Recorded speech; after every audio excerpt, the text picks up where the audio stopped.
ಈ ಡೆವಲಪ್ಮೆಂಟ್ಸ್ ಆದ್ಮೇಲೆ ಅಮಿತ್ ಶಾ ಅವ್ರನ್ನ ಭೇಟಿ ಮಾಡಿದ್ರೆ ಈ ಅಲಯನ್ಸ್ ಅಲ್ಲಿ ಏನಾದ್ರು ಡಿಫರೆನ್ಸಸ್ ಏನಾದ್ರು ಏನು ಡಿಫರೆನ್ಸು ಇಲ್ಲ. ಈ ಅಲಯನ್ಸ್ಗೂ ಈ ಪ್ರಕರಣಕ್ಕೂ ಸಂಬಂಧ ಇಲ್ಲ. ಈಗ ಪ್ರಜ್ವಲ್ ರೇವಣ್ಣ ವಾಪಸ್ ಬರ್ಲಿಕ್ಕೆ ಮನವಿ ಮಾಡಿದ್ರಿ ತಾವು, ಇದು ಆಗಿಲ್ಲ.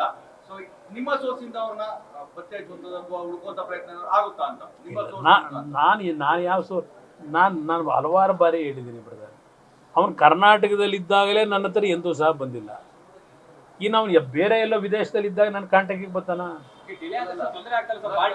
ನೋಡ್. ನಾನು ಅದಕ್ಕೆ ಹೇಳಿದ್ದೀನಿ, ಕಾರ್ಯಕರ್ತರುಗಳ ಬಗ್ಗೆ ಗೌರವ ಇದ್ದರೆ, ಈ ಪಕ್ಷದ ಬಗ್ಗೆ ಗೌರವ ಇದ್ದರೆ ಎಲ್ಲಿದ್ದರೂ ಬರಬೇಕು. ದೇವೇಗೌಡರ ಬಗ್ಗೆ ಗೌರವ ಇದ್ದರೆ ಎಲ್ಲಿದ್ರು ಮೊದಲು ಬಂದು SIT ತನಿಖೆಗೆ ಸಹಕಾರ ಕೊಡು ಅಂತ ಹೇಳಿದ್ದೇನೆ.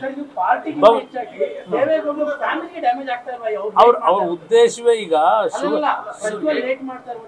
ಆಗಿದೆ, ಸ್ವಲ್ಪ ಡ್ಯಾಮೇಜ್ ಆಗಿರೋದು ನಿಜ. ಡ್ಯಾಮೇಜ್ ಮಾಡಿದ್ದಾರೆ. ಡ್ಯಾಮೇಜ್ ಮಾಡಲಿಕ್ಕೆ ಈ ಪ್ರಕರಣವನ್ನು ಇಷ್ಟು ದೊಡ್ಡ ಮಟ್ಟಕ್ಕೆ ಇವತ್ತು ಬ್ರೋದಿ ಕರ್ಸ್ಕೊಂಡಿರ್ತಕ್ಕಂಥದ್ದು. ಡ್ಯಾಮೇಜ್ ಮಾಡಬೇಕು ಅಂತಲೇ ಪಾಪ ಅದು ಇದರಲ್ಲಿ ಚರ್ಚೆ ಮಾಡಿಲ್ವ ದೂರವಾಣಿ ಕರೆನಲ್ಲಿ. ಈಗಾಗಲೇ ದೇವೇಗೌಡರ ಕುಟುಂಬ ಸಂಪೂರ್ಣವಾಗಿ ಗೌರ್ಮೆಂಟ್ ತೀರ್ಮಾನ ಮಾಡಿಬಿಟ್ಟಿದ್ದೇವೆ, ನಾಶ ಮಾಡ್ತೀವಿ ಅಂತಕ್ಕಂಥದ್ದನ್ನು ಅವರೇ ಹೇಳಿಲ್ವಾ? ನಾನು ಅದನ್ನೇ ಹೇಳ್ತಾ ಇದ್ದೇನೆ, ಒಪ್ಕೋತೀನಿ. ಇಲ್ಲಿ ಪ್ರಶ್ನೆ ಬ್ರದರ್, ನಾನು ಈಗಾಗಲೇ ಅದಕ್ಕೆ ಮನವಿ ಮಾಡಿದ್ದು, ಈ ಒಂದು ತನಿಖೆಗೆ ಸಹಕಾರ ಕೊಟ್ಟು ನೀನು ತಪ್ಪು ಮಾಡಿಲ್ಲ ಅಂತಕ್ಕಂಥದ್ದು ನಿನ್ನಲ್ಲಿದ್ದರೆ ಒಂದು ಪ್ರೂವ್ ಮಾಡ್ಕೊಳಪ್ಪ. ತಪ್ಪಾಗಿದ್ರೆ ಶಿಕ್ಷೆಗೆ ತಲೆಬಾಗು ಅಂತಲೇ ನಾನು ಹೇಳ್ತಾ ಇರೋದು.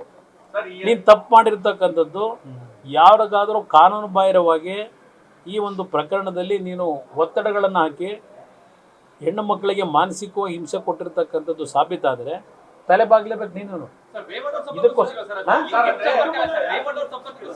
ಅವ್ರ ಸಂಪರ್ಕದಲ್ಲೂ ಇಲ್ಲ.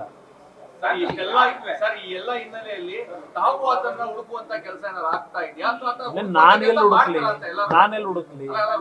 ಈಗ ನಾನೇನಾದರೂ ಎಲ್ಲಾದ್ರೂ ವಿದೇಶಿಗೆ ಹೋಗ್ಬಿಟ್ರಿ, ಈಗ ಅಯ್ಯೋ ಕುಮಾರಸ್ವಾಮಿ ಎಲ್ಲೋ ಅಡ್ಜಿ ಅವನಿಗೆಲ್ಲ ಸೇಫ್ ಮಾಡಕ್ ಹೋಗ್ಬಿಟ್ಟ ಅಂದ್ಬಿಡ್ತಾರೆ. ಈಗ ಇದು ಬೇರೆ ನಮ್ಮ ಕರ್ಮ ಇದು.